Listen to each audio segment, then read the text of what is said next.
reporting to you live from Disneyland World, whichever one y'all have in Orlando, Florida. You know what I'm talking about. I'm here at Magic Kingdom, witches and wizards, witchcraft and spells and potion, and Orlando Magic basketball. Today we're talking about how Paolo Banchero sucks. He can't shoot free throws or threes. Franz Wagner's the way to go for the franchise. Blah blah blah. Last season, Paolo Banchero was 22 years old. He gave you 26 points a game. He gave you 7.5 rebounds and 5 assists, and he sucks at basketball. Doesn't actually suck, but it's always the debate in Orlando and just the basketball community. Paolo Banchero, Franz Wagner sucks, Paolo Banchero sucks, blah, blah, blah. Keep this guy, throw this guy out.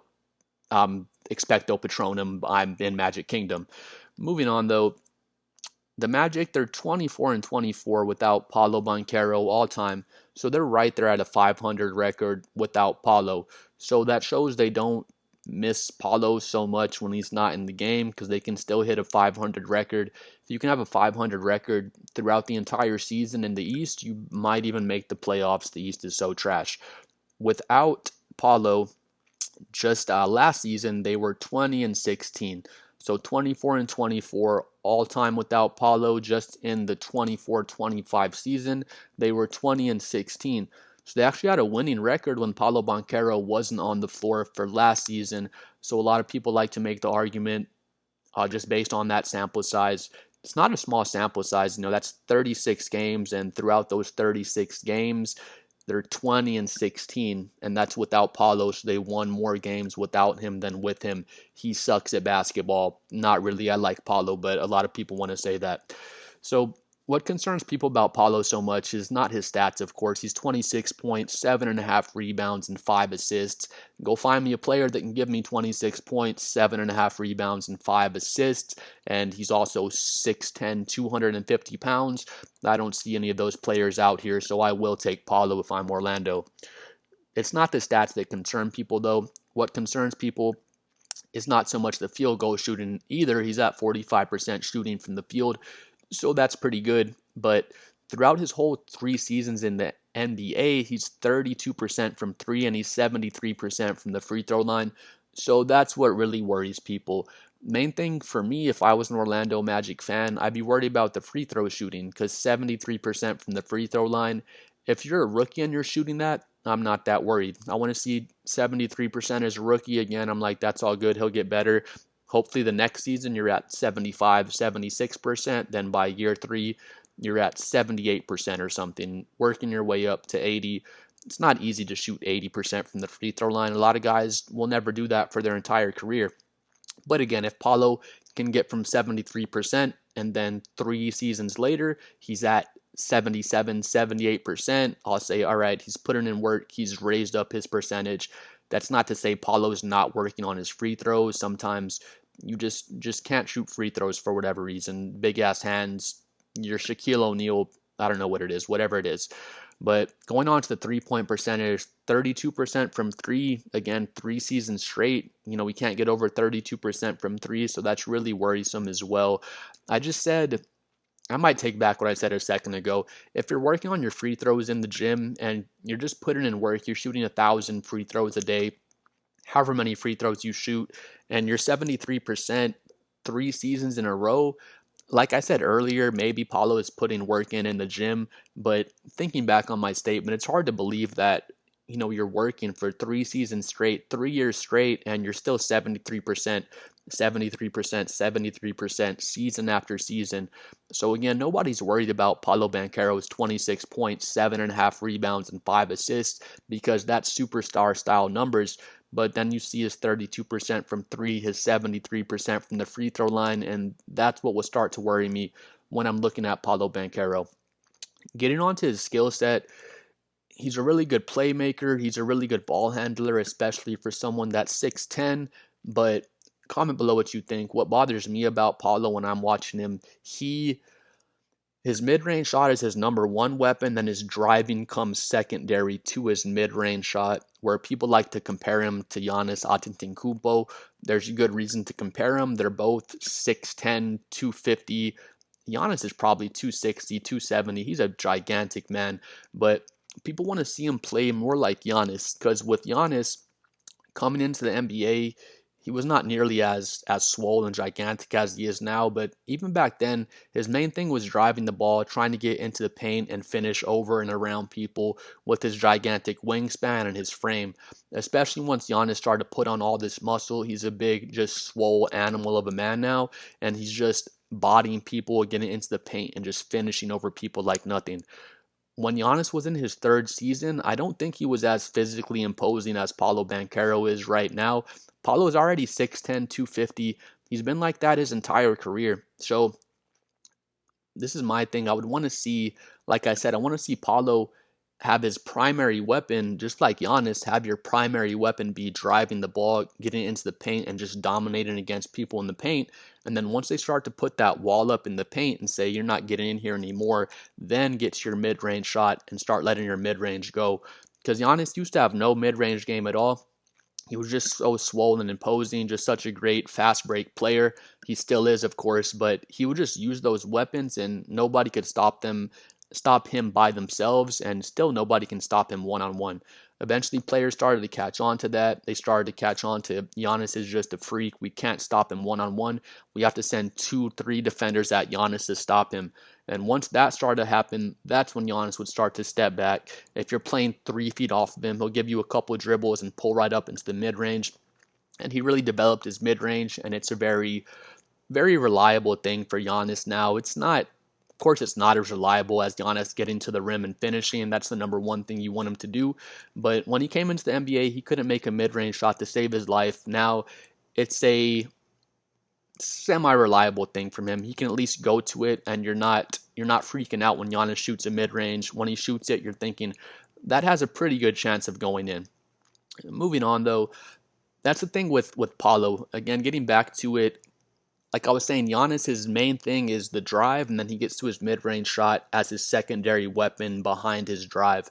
Where with Paulo, he's trying to use his dribble moves on the perimeter. He's so comfortable at getting to the mid-range. He likes to go to his dribble package, step back, shoot a bunch of shots from the free throw line area, top of the key, shoot from the elbows, and he loves to get off of his dribble, get into his mid-range shot and shoot from the mid-range.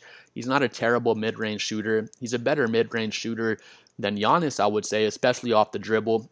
Especially in his third season, Giannis was not shooting the mid-range shot like Paulo is in the third season in the NBA, like Paulo's in right now. But that's just the thing. I want to see Paulo use that 6'10", 250-pound frame, develop a post game. He doesn't have a very large post game right now. If you can get down low, you're just going to body people in the post, be able to get whatever you want, basically like Giannis does, and then just be more aggressive on the fast break, be more aggressive in the half court, getting into the paint and trying to finish in the paint, because nobody can stop Paolo at doing that if he really puts his head down and focuses on just getting to the paint and finishing at the rim.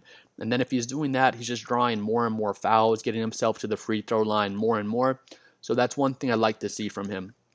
Moving on, the paint was very clogged for Orlando. He didn't really have any shooters around him for these first 3 seasons he had in the NBA. He's had Franz Wagner with him, so that does help him. But Franz had his first 2 seasons in the NBA, he shot like 37% from three. Now these last 2 seasons for Franz, he's shooting like 30% from three or something. So I don't know if he's going to keep digressing. We have a 2 season sample size of 37% from three, and now we have a 2 season sample size of Franz shooting 30% from three. So who's the real Franz? I don't know, maybe somewhere in between. But bottom line is Franz is not some knockdown 3-point shooter where guys are just going to stay attached to him and open up lanes for Paolo to drive. So that doesn't really help him out. Their skill sets are pretty redundant. People have made this point a bunch of times. But now he has Desmond Bane, so he has a really good knockdown shooter, another guy that can get off the dribble, another guy that's a really good playmaker. Paolo can run pick and roll, pick and pop with Desmond Bane, and Desmond Bane can make his life a whole lot easier. He never had anybody like that could, force the defense to stay attached to him. Now he has Desmond Bane. If Franz Wagner can get his 3 ball back next season, he has another guy that can help a defender stay attached to him and help the lane be more opened up for Paolo to drive.